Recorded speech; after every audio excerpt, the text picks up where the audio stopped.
Well, what is going on, YouTube? Welcome back to A Therapeutic Edge. Today on the table in front of us is something very, very expensive.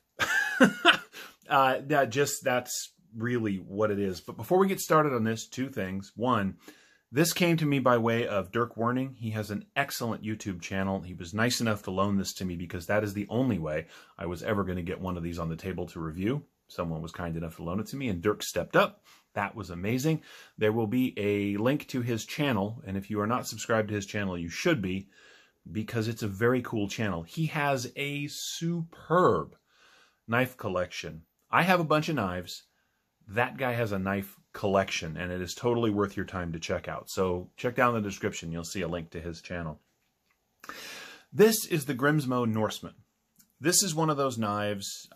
Nick Shabazz, for instance, has one of these, and he says it is the bee's knees and sort of the end-all be-all for action and various other things. Lots of people are passionately in love with this knife. These are $1,000. I mean, I guess they start at $900. You can get them used for about $850 to $875. That's $850 and $1,000 actual dollars. And I have avoided them because, well, one, I can't afford a knife like this. Period.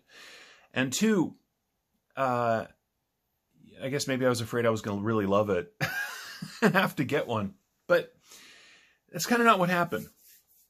It is a very interesting knife, and we'll talk about that in just a second. But yeah, the Grimsmo Norseman, a grail for many people, the pinnacle of sort of high-end, sort of custom-made knives for others. Well, okay. I have a bunch of knives that cost between $400 and about $700. I do have one knife, which is the Direware, that is, you know, in the $700 and $800 range, $900 range. I don't really understand that knife either. This is a great pocket knife. It is unique. It is comfortable. It is a lot of things. But $1,000 bucks, $900 and something dollars, that would be up to you. If you have the funds and if you love this blade shape, and you have to, because that's the way they come, then get one. There's nothing wrong. I mean, I'd be a fool to say that there was anything wrong with this knife. It's just very expensive. You get RWL 34 steel, which is, I guess, kind of on par with CPM 154. You get titanium here on the scales, of course. You get a lovely pocket clip, which is screwed in from the back, which is very nice, so there's nothing showing. It is a frame lock, and as you can see, in this particular example, is locked up at about 50%. You get this truly unique blade shape, and it is. It's got grind lines in it that run this way and then this way. It's a tanto with a recurve. It's got this beautiful swoop in the back, which is crowned beautifully. Everything on this knife is knocked down just perfectly. It is exceptionally comfortable in hand. This one is a 2020 edition, and the way you can tell the difference is that the scales are mildly rounded, whereas the older models are flat slab. It has this beautiful micro milling on the scales, which gives it some grip, which is very nice. Lockup is perfect. No lock rock, no nothing. It is very light for its size, and we'll get to that in a little while. The action, well, the action is very good. It sounds like very few other knives that I have held or handled. I want to be clear, I'm not against this knife in any way, but the price makes me itch a little, you know. But hey, the inside of the scales are not milled out at all. It is a very simple construction with 2 barrel spacers. It has a beautiful pivot. Let's see if we can get that. There we go. Which is their logo on a shaped pivot. And the spacing for this pivot is absolutely perfect. And for the price, it better be. I'm just saying. The blade itself is wonderfully sharp. I do not mind a recurve like that. I have a number of knives that are recurved that I really enjoy. It is hollow ground along the entire cutting path, and up here at the tip, it swells out so you get a really robust tip in case you need to stab into something. And of course, because it's got belly on the tip, you can do belly work this way, and slicing cuts with the blade itself. I've carried it. Dirk asked me to. I've used it. Not hard. It's not my knife. Dirk asked me to. It is a heck of a carry and a heck of a cutter. It's just very expensive. And that may or may not be your jam. If tomorrow well, okay, let's put it this way. How good is it? Well, if tomorrow I stumbled into just a shit ton of extra money, I would probably get one. But it would have to be a circumstance like that. It would have to be, I got a whole bunch of surprise money, because otherwise, okay, I have kind of a rule, which is I generally don't buy or carry knives that I can't afford to replace. Now, I've never lost a knife. Don't worry, Dirk. It's safe. But it does happen. You damage them. You break them. If I had a $1,000 knife, with my life being what it is, which is much like many of you, I assume, I couldn't effectively carry it because I couldn't afford to replace it. Period. And that means that this is not the knife for me. But if you have a lot of money and you have experienced a Chris Reeve, or you've experienced a Hinderer, you've experienced the sort of other higher end knives, or even other customs, and you really want something that is just excellently made, the Grimsmo Norseman may very well be for you. All right, let's do some size comparisons. Oh, before I do that, I want to tell you about the knife that it really reminds me of. I have a full-on production knife that, to me, sets the tone for action and comfort in hand for all of my other production knives. Unfortunately, this knife is no longer in production, but it is a production knife, and it's this. This is the ZT-0920. This knife is everything that I love. You can see it shares a little bit of the recurve. It has a very unique and interesting blade. It's got micro milling on the titanium scales. It is one-piece titanium, all titanium. These are milled out to save weight. It is running on bearings, right? Mine, of course, have added a deep carry clip. It has a very similar lanyard hole in the back, both are punched right through both scales. Of course, they're not really comparable in a price sense, but in a carry and overall knife sense, they really are. They share a surprising amount of features. They even have a similar, not the same, but similar feel in hand because of the shape of the handle. Now, because of my big old mitts, the ZT here is actually a little more comfortable. I get a slightly better grip on it. This is CPM 20CV. This is RWL 34. If you are looking for a knife with a cool blade, not entirely common, with exceptional fit and finish and the best action, I mean, look at that. Come on. This thing is amazing. Now, they are out of production, but you can still find them. So if you can't afford one of these at $1,000, how about one of these at $280? Right?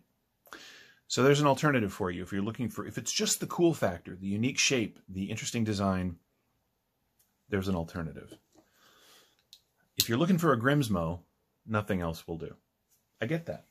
This is an entirely unique knife in a sea of very similar blades. The folks over at Grimsmo have designed something that nobody else is going to make. I mean, if you made a blade even close to that, people would scream bloody murder because it's obvious what it is, right? How big is it? Well, what are we looking at here? It is 8.5 inches overall. You've got 3.6 inches of cutting on a little over 3.5 inches overall of RWL steel on the blade. Grip area from behind the flipper tab is a full 4.25, which is why it is so even comfortable for my big mitts. You can see there's some knife sticking out. It's very lean. I mean, we are just over 1/4 inch, not including the pocket clip. It is very, very lean. It's Chris Reeve level lean through the handle, which makes it a fantastic carry. Let's take a look. Oh, the closed length on this thing is just shy of, well, no, we are at 5 inches. So it's 5 inches down into the pocket.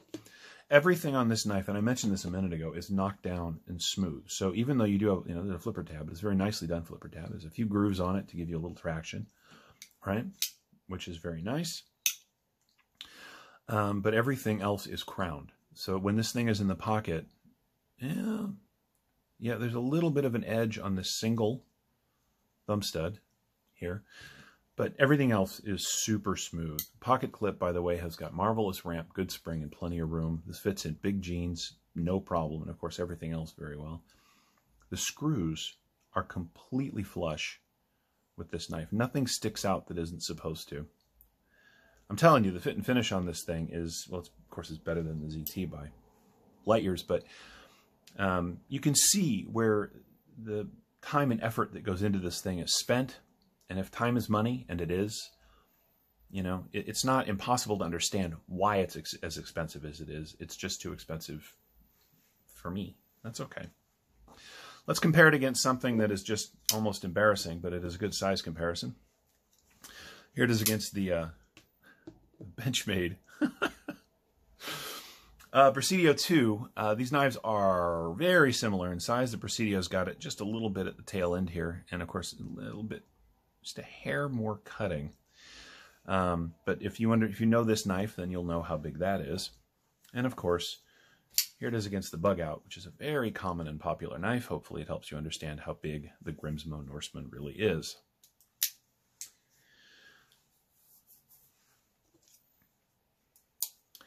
This is a weird review because I find myself both drawn to this knife and repelled by it because of the price. I'm going to stick with what I said. If I fell into a bunch of money tomorrow, I would absolutely buy one. If I had to earn my way to one of these, as most of us would, I probably won't ever get one. It's just too much money. But if you want one, they are more available now than ever before. In fact, I looked, there's a couple of these available on the Grimsmo website right now, which never used to happen. They are between, I think they're $975 to a little over $1,000, depending on what you get done to it. If you want one, it's your grail. It's your one superb knife. Go for it and love it. Or don't get it and buy 2 or 3 other really exquisite knives for the same amount of money over time. That would be entirely up to you.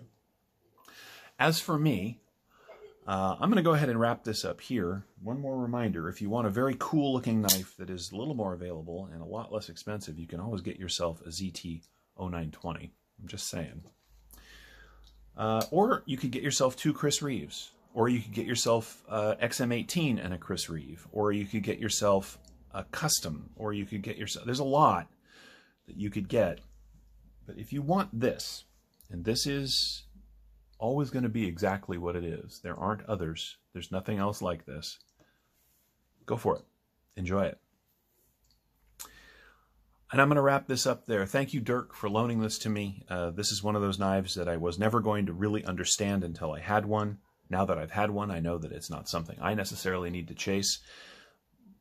Again, unless one of you wants to send me $1,000, in which case I'll buy one tomorrow. But really, it is a phenomenal piece. Well made, beautifully executed, gorgeous, comfortable in hand. It cuts like crazy. It's the Grimsmo Norseman. It is truly one of a kind in a sea of very similar knives. Thank you so much for watching. If you have any questions about the Norseman or any of my knives, feel free to ask down in the comments. We'll see you next time.